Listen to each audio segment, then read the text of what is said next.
नमस्कार. ज्ञानज्योती एज्युकेशन मध्ये तुमच्या सर्वांचं स्वागत आहे. आज आपण आपली सिरीज पूर्ण पुढे कंटिन्यू करत आहोत आणि एमपीएससी कंबाईन प्रिलिम 2021 चे इतिहासाचं पीवायक्यूचं अॅनालिसिस घेऊन येत आहोत. आपला उद्देश काय आहे या सिरीज मार्फत, की तुम्ही जो इतिहासचा अभ्यास केलाय तो अभ्यास तुम्ही फक्त अभ्यास करून नाही तर त्याच्या मागचे पीवायक्यू सॉल्व्ह करून करायला हवा.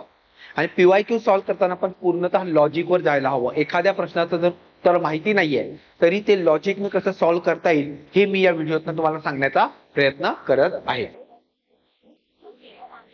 सगळ्यात पहिला प्रश्न, बाळशास्त्री जांभेकर, गोपाळ हरी देशमुख, महात्मा ज्योतिबा फुले आणि महर्षी दोंडो केशव कर्वे. विधवा गृहाची स्थापना, स्त्री शिक्षणाचे पहिले पुरस्कर्ते, पुनर्विवाह उत्तेजक मंडळ आणि अनाथ बालिकाश्रम. तर आपल्याला सगळ्यांना माहिती आहे की 1848 मध्ये महात्मा फुलेंनी मुलींची पहिली शाळा काढली होती. परंतु बाळशास्त्री जांभेकर यांना स्त्री शिक्षणाचे पहिले पुरस्कर्ते म्हणतात. त्यामुळे बऱ्याच जणांनी महात्मा ज्योतिबा फुले यांना स्त्री शिक्षणाचे पहिले पुरस्कर्ते हा पर्याय टाकून डायरेक्ट पर्याय क्रमांक 1 हे उत्तर टाकून आले होते. परंतु महात्मा फुलेंच्या आधी स्त्री शिक्षणासाठी बाळशास्त्री जांभेकरांनी प्रयत्न केले होते. त्यामुळे स्त्री शिक्षणाचे पहिले पुरस्कर्ते बाळशास्त्री जांभेकर आहेत. मग बाळशास्त्री जांभेकर पर्याय क्रमांक 2, त्याच्यामुळे आपले सहज इकडे 2 पर्याय कट होतात. नंतर पुढचा आहे गोपाळ हरी देशमुख यांनी पुनर्विवाह उत्तेजक मंडळी हे संघटना काढण्यात भाग घेतला होता. यांच्यासोबत रानडे सुद्धा होते. पुढे महात्मा ज्योतिबा फुले यांनी अनाथ मुलांसाठी बालकाश्रम काढला होता आणि महर्षी दोंडो केशव कर्वे हे विधवा गृहाची त्यांनी स्थापना केली होती. कर्वेंचं विधवांसाठी योगदान तुम्हाला सगळ्यांना माहितीच आहे. कर्वे असे एक व्यक्ती होते ज्यांनी एका विधवा बाईसोबत पुनर्विवाह केला होता. म्हणजे कथनी आणि करणी यामध्ये समानता असणारा समाजसुधारक म्हणजे महर्षी दोंडो केशव कर्वे. अजून कर्वेबद्दल एक वाक्य सांगायचं झालं तर वयाच्या 100व्या वर्षी स्वतःच्या हाताने भारतरत्न स्वीकारणारे महर्षी दोंडो केशव कर्वे. अजून एक कर्वेंबद्दल वाक्य सांगायचं झालं तर सर्वात जास्त जगणारे समाज सुधारक म्हणजे महर्षी दोंडो केशव कर्वे. आणि बाळशास्त्री जांभेकर त्यांनी दर्पण वृत्तपत्र काढलं, हे आपण ऑलरेडी पाहिलं होतं. 1932 ला 6 जानेवारी 1932 ला महाराष्ट्रातलं मराठी भाषेतलं पहिलं वृत्तपत्र काढण्याचं श्रेय बाळशास्त्री जांभेकरांना जातं. पुढे ते शेषाद्री प्रकरणासाठी सुद्धा ते प्रसिद्ध आहे.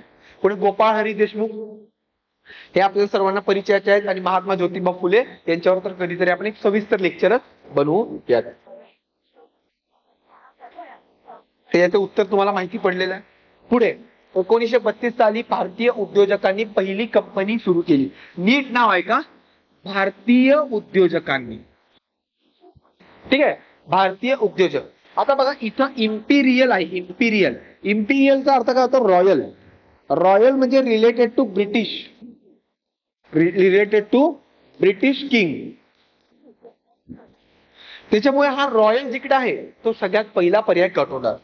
क तुम्ही कट करा, क हा गेला. दुसरं Indian transcontinental airways. Transcontinental म्हणजे काय रे?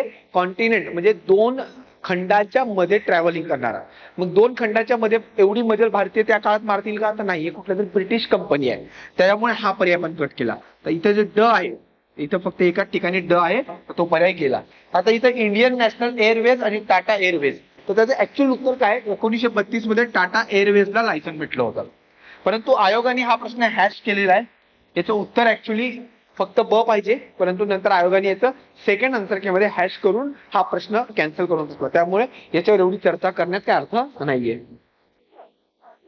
पुढे, देशाची खरी उन्नती व्हायची असेल तर प्रथम उन्नत धर्माचा प्रसार झाला पाहिजे. आणि जोपर्यंत धर्म जागृती होत नाही तोपर्यंत खरे यश मिळणार नाही. आता बघा याच्यात काय म्हटलंय? धर्म जागृती. ठीक आहे, म्हणजे कोणीतरी धार्मिक गोष्टींवर भर दिला. आता आपण बरेच समाज सुधारक पहिले ज्यांना धार्मिक सुधारणेवर ते भर देत होते, परंतु इथं काय म्हटलंय? धर्म जागृतीवर भर द्यायला पाहिजे. त्यामुळे रानडे नसणार, तेलंग नसणार, कारण की हे प्रार्थना समाजाचे रिलेटेड होते. तर ह्यांचं धर्म जागृतीवर एवढं फोकस नव्हतं. इथं टिळक पर्याय असते ना, टिळक उत्तर बरोबर असतं. इथं झालं असं आहे की गो ग आगरकर, सॉरी गो ग भांडारकर हा पर्याय, परंतु याचं ऍक्च्युअल उत्तर जे होतं ते रा गो भांडारकर हे उत्तर पाहिजे. रामचंद्र भांडारकर. परंतु त्यांच्या वडिलांचं नाव देऊन टाकलंय आणि पूर्वी आयोगाने फक्त अ उत्तर दिलं होतं, परंतु नंतर मुलाच्या ऐवजी वडिलाचं नाव दिल्यामुळे आयोगाने हा प्रश्न कॅन्सल करून टाकला. आता हा खूप काय म्हणतात ते मतांचा प्रश्न आहे, त्याच्यामुळे हा कठीण कॅटेगरीत टाकू. आपण एवढी मतं नाही पाठ करू शकतो. तर आपण एक लॉजिक लावू शकतो की धर्म जागृती हा प्रश्न शब्द आहे, त्यामुळे कदाचित रानडे नसणार, पांडुरंग तरखडकर नसणार, हे नसणार असं आपण गृहीत धरू शकतो. परंतु इतकं पण इझिली हा प्रश्न लॉजिक लावता येण्यासारखा नव्हता. शेवटी आयोगाने तो प्रश्न कॅन्सलच केला, कारण की याचं उत्तर राघव भांडारकर पाहिजे होतं. अतिशय सोपा प्रश्न. नारायण मेघाजी लोखंडे यांनी कोणत्या वृत्तपत्रातनं कामगारांच्या प्रश्नांना वाचा फोडली? आता सगळ्यांना माहिती आहे दिनबंधू वृत्तपत्र हे 1877 ला पुणे येथून कृष्णराव भालेकर यांनी काढलं होतं. कृष्णराव भालेकर यांनी काढलं होतं. आता हे वृत्तपत्र का काढलं होतं की एक विचार लहरी नावाचं वृत्तपत्र होतं. आता विचार लहरी नावाचं जे वृत्तपत्र होतं त्याचं प्रमुख कार्य हे होतं की ते महात्मा ज्योतिबा फुले यांच्यावर फक्त टीका करायचं. मग महात्मा ज्योतिबा फुले यांनी उत्तर द्यावं असं कृष्णराव भालेकरांना वाटायचं, पण महात्मा ज्योतिबा फुले उत्तर देणं महत्वाचं समजायचे नाही. त्यामुळे त्या विचार लहरीला उत्तर देण्यासाठी कृष्णराव भालेकर यांनी दिनबंधू नावाचं वृत्तपत्र काढलं, ते पण महात्मा फुलेंच्या विरोधात जाऊन. कधी काढलं? 1877 ला. परंतु काही कारणास्तव हे पुण्यातलं वृत्तपत्र बंद पडलं, म्हणजे आर्थिक अडचण निर्माण झाली होती. मग 1880 ला मुंबई येथून हे दिनबंधू वृत्तपत्र कोणी सुरू केलं? नारायण मेघाजी लोखंडे यांनी. आणि या वृत्तपत्रातून त्यांनी फक्त कामगारांचे प्रश्न नाही मांडले, तर शेतकऱ्यांचे सुद्धा मांडले. आणि जे आपले कामगार म्हणजे फॅक्टरीचे जे मालक आहेत ते कामगारांची कसं शोषण करतात, कसं लूट करतात, याच्यावर पण नारायण मेघाजी लोखंडे यांनी बरेच प्रश्न विचारले होते. त्यामुळे दिनबंधू हा एकदम सोपा पर्याय आहे. तर एकदम इझी प्रश्न मधला हा प्रश्न. पुढे पंडिता रमाबाई रानडे, ताराबाई शिंदे, जनाक्का शिंदे. स्त्री पुरुष तुलना, निराक्षित सेवा सदन, शारदा सदन, हिंदू लेडीज सोशल क्लब. आता बघा, पंडिता रमाबाई आणि रमाबाई रानडे यांच्यात नेहमी कन्फ्युजन होतं, दोन्हीकडे रमाबाई नाव आहे. परंतु तुम्हाला एक गोष्ट कन्फर्म आहे की ताराबाई शिंदे यांचा एक प्रसिद्ध ग्रंथ आहे, तो म्हणजे स्त्री पुरुष तुलना. काही लक्षात राहील नाही राहील, ताराबाई शिंदे यांचा हा ग्रंथ लक्षात ठेवायचा. मग सीचं जर तुम्ही एक मारताय तर तुमचे दोन पर्याय सहज कट होऊन जातात. ताराबाई शिंदे, स्त्री पुरुष तुलना. त्याच्यानंतर पंडिता रमाबाई यांनी शारदा सदनची स्थापना केली होती, ही आपल्या सगळ्यांना माहितीच आहे. आणि त्या शारदा सदन मधल्या एका विधवे महिलेशी आपले महर्षी धोंडो केशव कर्वे यांनी पुनर्विवाह केला होता. आणि शारदा सदन हे नाव कसं पडलं तर तिकडनं येणारी, म्हणजे त्या आश्रम मध्ये किंवा त्या सदन मध्ये येणारी पहिली मुलगी जिचं नाव शारदा होतं आणि तिच्या नावावर मग तिथं शारदा सदन हे नाव पाडण्यात आलं. पुढे रमाबाई रानडे हिंदू लेडीज सोशल क्लबची स्थापना केलेली आहे. आणि जनक्का शिंदे निराक्षित सेवा सदनची त्यांनी स्थापना केली. त्याच्यामुळे याचा पर्याय 3, 4, 1, 2. अतिशय सोपे प्रश्न येत आहे बघा इतिहासाला. तुम्ही जी इतिहासाची अननेसेसरीची भीती मनात ठेवलेली आहे ती या व्हिडिओत मी काढण्याचा प्रयत्न करत आहे. कारण की तुम्ही एक जरी जोडी लावली तरी उत्तर बरोबर येतं. पटकन लगेच तुम्ही 2 पर्याय कट करू शकताय. त्यामुळे इतिहासाला फक्त समजून घ्या, शब्द प्रश्न नीट वाचा, त्या समाज सुधारकाची नावं नीट वाचा, तुम्ही उत्तरापर्यंत बरोबर पोहोचू शकता. इसवी सन 1849 मध्ये मुंबई येथे स्थापन झालेल्या परमहंस सभेची खालीलपैकी कोणत्या सुधारणेवर भर होता? आता नीट ऐका. झालं असं होतं, 1849चा जो पिरियड आहे म्हणजे 1850च्या दरम्यानचा जो पिरियड आहे, त्या काळात 1813चा एक चार्टर कायदा आहे. त्या चार्टर कायद्यामध्ये काय म्हटलं गेलं की ख्रिश्चन मिशनरींना भारतात धर्म प्रसार करण्यासाठी येण्याची परवानगी देण्यात आली. याचा परिणाम काय झाला की ख्रिश्चन मिशनरी जे होते ते भारतात ख्रिश्चॅनिटीचा भयंकर प्रचार करत होते. आणि त्या प्रचारामध्येच बरेच भारतीय अशी लोक होती ज्यांना त्याचं आकर्षण वाटलं आणि त्यांना पण वाटलं की आपण हिंदू धर्मातल्या काही ज्या रूढी प्रथा परंपरा आहेत किंवा जे जातीय बाबी आहेत त्या बदलण्याचा आपण प्रयत्न करावा. परंतु तो काळ होता 1950चा आणि त्या काळात असं खुलून एखाद्या गोष्टीला विरोध करणं शक्य नव्हतं. त्याच्यामुळे त्यांनी एक गुप्त संघटना बनवली जिचं नाव होतं परमहंस सभा. आता या परमहंस सभेचा उद्देश काय होता? मुख्य उद्देश जर म्हटलं तर इथे पर्याय जर तुम्ही नीट पाहिलं त्याचा उद्देश काय होता, ते ख्रिश्चॅनिटी पासून इन्फ्लुएन्स झाले होते, त्यांना भारतीय समाजामध्ये सुधारणा करायची होती. तुम्हाला वाटतं का हे असेल मूर्तीपूजा मान्य करणे? अजिबात नाही. पहिला ड पर्याय गेला. दुसरा, स्त्री शिक्षणाचा काय संबंध होता का? सध्या तरी नाही. त्यांचा उद्देश काय होता? फक्त भारतीय समाजामध्ये सुधारणा करणे. त्यामुळे स्त्री शिक्षण पर्याय काढा. ब इथला गेला, ब इथला गेला आणि डायरेक्ट उत्तर. तुम्हाला फक्त बॅकग्राऊंड जरी माहिती असलं तरी तुम्ही उत्तरापर्यंत पोहोचू शकता. झालं असं, यांचा एकच मूळ उद्देश होता, जाती बंधनं तोडणं. पण काही काळानंतर परमहंस सभा एक गुप्त संघटना आहे आणि याची एक लिस्ट होती सदस्यांची, ती चोरीला गेली किंवा गायब झाली. आणि मग लोकांना वाटलं की आता आपली नावं बाहेर येतील. म्हणजे परमहंस सभेचे गुप्त संघटनेचे सदस्य होते, त्यांना वाटलं की आता आपली नावं बाहेर येऊ शकतात. त्याच्यामुळे मग काय झालं की त्यांनी सगळ्यांनी ही संघटना सोडून दिली किंवा ती संघटना बंद पडली. आणि पुढे 1867 मध्ये प्रार्थना समाजाची स्थापना झाली आणि परमहंस सभेचे बरेच मेंबर पुन्हा प्रार्थना सभेचे सदस्य झाले आणि त्या प्रार्थना सभेमार्फत आपल्याला राहिलेले उद्देश पूर्ण करण्याचा त्यांनी प्रयत्न केला होता. पुढे पण खूप सोपा प्रश्न आहे, भारतीय कामगार वर्गाचा उदय आणि कामगार चळवळी बाबतीत जोड्या लावा. बघा, हेच सगळे पर्याय त्या साईडला होते आणि आता हे सगळे पर्याय पुन्हा या साईडला आलेले आहेत. त्यामुळे जसेचा तसा प्रश्न आहे, फक्त थोडासा फरक आहे. बघा, मी तुम्हाला बोललो होतं अहमदाबाद टेक्सटाईल लेबर असोसिएशन दिसलं की महात्मा गांधी करा. बी चे जर तुम्ही 3 केलं तर डायरेक्ट उत्तर संपली इकडं आणि तुमचं पर्याय क्रमांक 1. म्हणजे तुम्हाला फक्त बेसिक माहिती पाहिजे. इतिहास सखोल करायचा आहे नो डाऊट, पण तुम्ही जर बेसिक जरी केलं तरी 15 पैकी तुम्हाला 8 मार्क भेटून जातात. आणि जर खूप चांगलं केलं तर तुम्ही 12, 13, 14 पर्यंत जाऊ शकता. त्यामुळे इतिहासाची काही भीती ठेवू नका. पुढे नारायण मेघाजी लोखंडे, ऑलरेडी दीनबंधूचा प्रश्न याच प्रश्नपत्रिकेत आला होता. बघा इथं, बघा इथलं जर तुमचं दीनबंधू बरोबर येत असेल तर तुमचं इथलं पण दीनबंधू बरोबर येणार. आणि जर तुम्ही 1 ते 4 मारले तर तुम्हाला लगेच 2 पर्याय पण कट करता येणार. त्यामुळे दीनबंधू वृत्तपत्रातनं कामगारांचे प्रश्न मांडले. कोणी मांडले? नारायण मेघाजी लोखंडे यांनी मांडले. पुढे BP वाडिया, आपण ऑलरेडी चर्चा केलेली आहे की ते मद्रास लेबर युनियनचे कामगार संघटनेत त्यांनी स्थापना केली. आणि लाला लजपतराय यांनी ऑल इंडिया ट्रेड युनियन काँग्रेसचे पहिले अध्यक्ष होते. 1920 साली स्थापना झाली होती आयटकची. हे आपण ऑलरेडी चर्चा केलेली होती. अतिशय सोपा प्रश्न. पुढे पूर्णतः लॉजिकवर, काहीही माहीत नसताना सुद्धा हा प्रश्न सुटणार आहे. कसं ते सांगतो बघा, नीट वाचा. हिंदुस्थानची लक्ष्मी दर्यापार जाऊ लागली. पहिला, आर्थिक विस्तारणामुळे जगातील सर्वात समृद्ध भारत देशात दारिद्र्य बनवलं. म्हणजे कोणतरी असं म्हणतंय, भारतीय व्यक्ती आहे कोणतरी, आणि तो बोलतोय की सगळा पैसा बाहेरच्या देशात गेला त्याच्यामुळे भारत गरीब झालाय. तिसरं, भारताचे आर्थिक शोषण हे खंडणीसारखं आहे. हे पण कोणतरी भारतीय व्यक्ती म्हणतोय. चौथं, हाती तलवार धरून आपल्या व्यापाराची व्यवस्था लावण्याची वेळ आलेली आहे. आपला व्यापार म्हणजे कोण रे? हे कोण बोलणार आहे? ब्रिटिश बोलणार आहे कोणतरी. आणि कोणती मानसिकता आहे त्याची? तलवार हाती घ्यायची. असं चौथ्याचा तुमचा पर्याय काय येणार? कोणतरी ब्रिटिश व्यक्ती पाहिजे. आणि इथं बघा ड, कोणतरी ब्रिटिश व्यक्ती, फक्त सर जॉर्ज ऑक्झेंटन.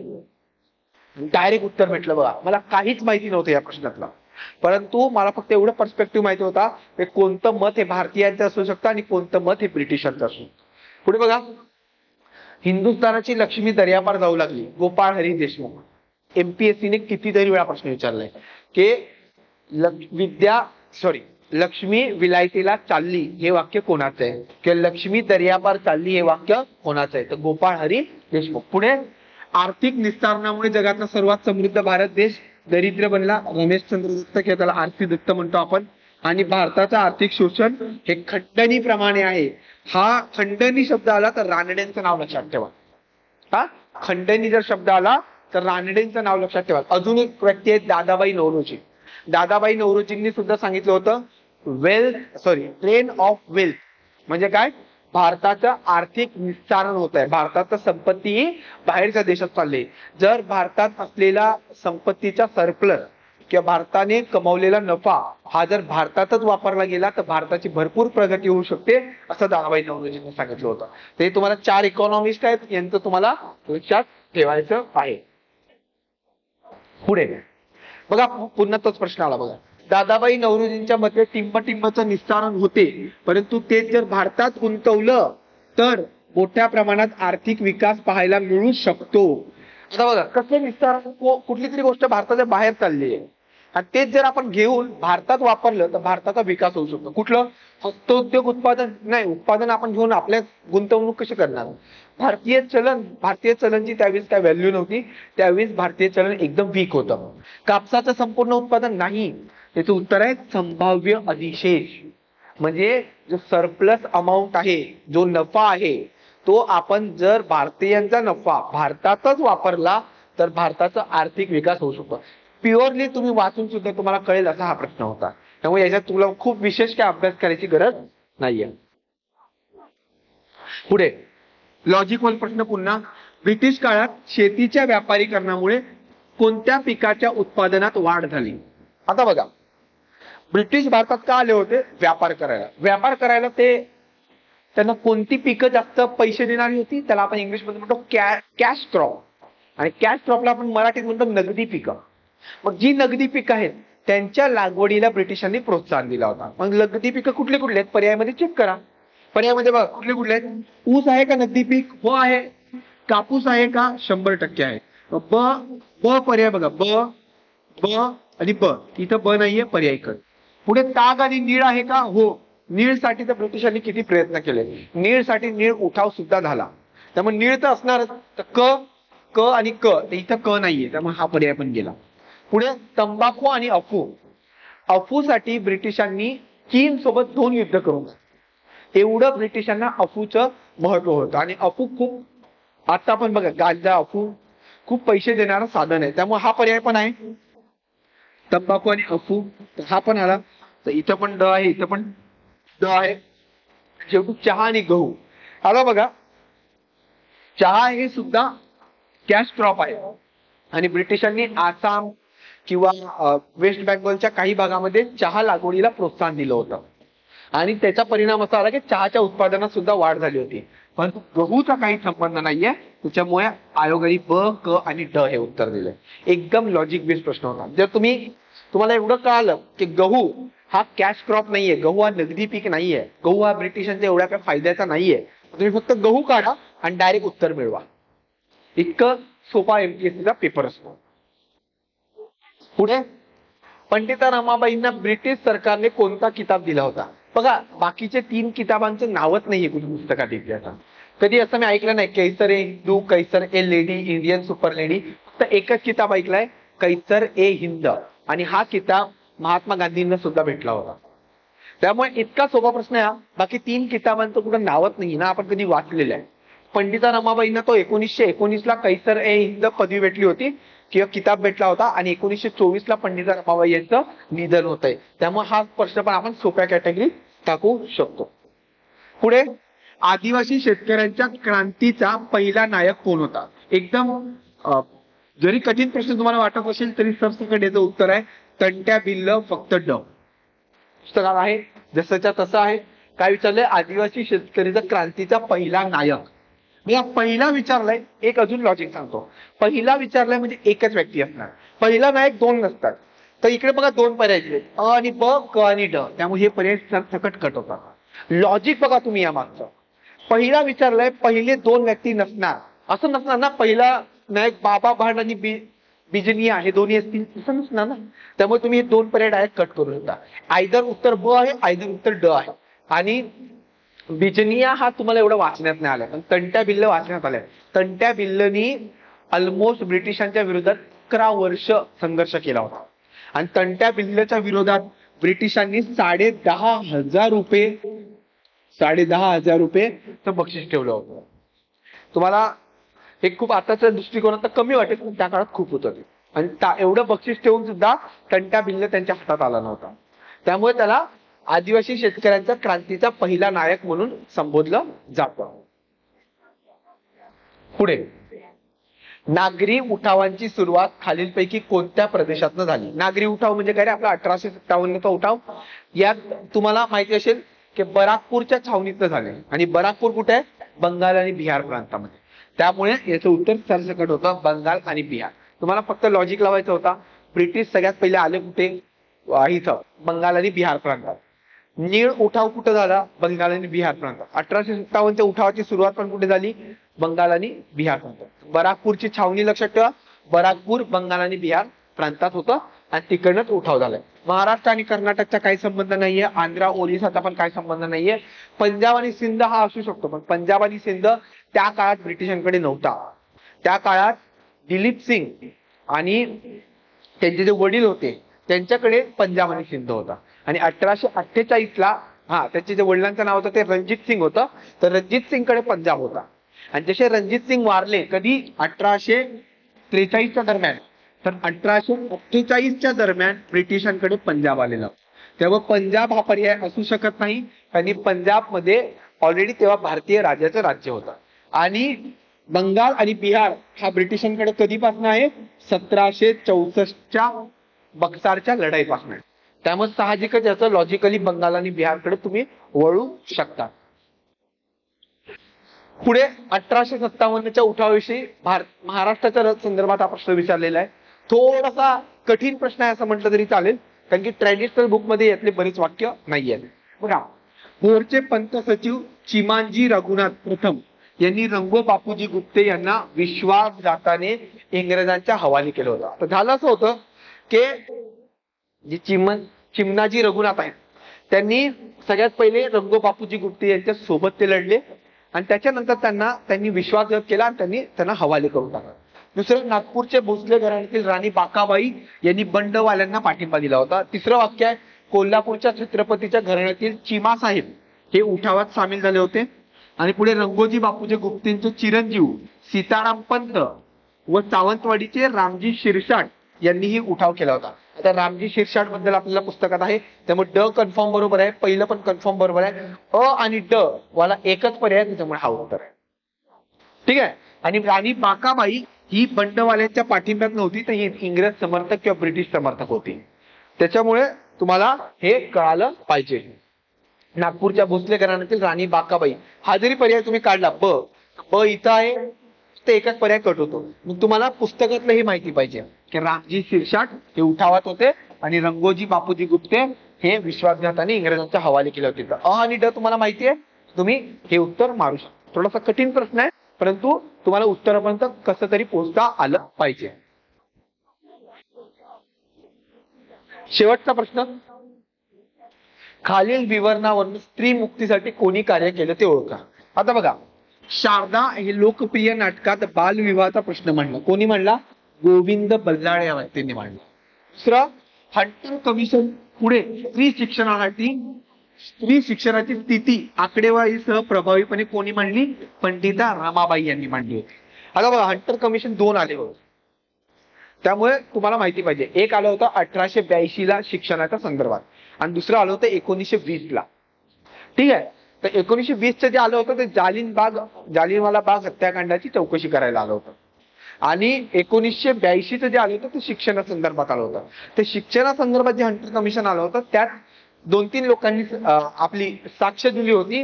त्याच्यामध्ये पंडिता रमाबाई आणि महात्मा फुले यांचा समावेश आहे. दुसरं बघा, विधवांच्या स्त्रियांसाठी शारदा आश्रम ही संस्था स्थापन केली होती. तर ही संस्था कोणी स्थापन केली होती? पंडिता रमाबाई यांनीच केली होती. आपण ऑलरेडी पाहिलेलं आहे शारदा आश्रम बद्दल. आणि रमाबाई रानडेंनी काय स्थापन केलं होतं? तर सेवा सदनची स्थापना केली होती. फरक आहे, शारदा आश्रम पंडिता रमाबाई, सेवा सदन रमाबाई रानडे. आणि माझे पुराण हे आत्मचरित्र लिहिलं होतं. कोणी लिहिलं होतं? आनंदीबाई कर्वे यांनी. त्यामुळे असा कोणताच पर्याय नाहीये ज्याच्यामध्ये असं म्हटलं जाईल गोविंद बल्लाळ,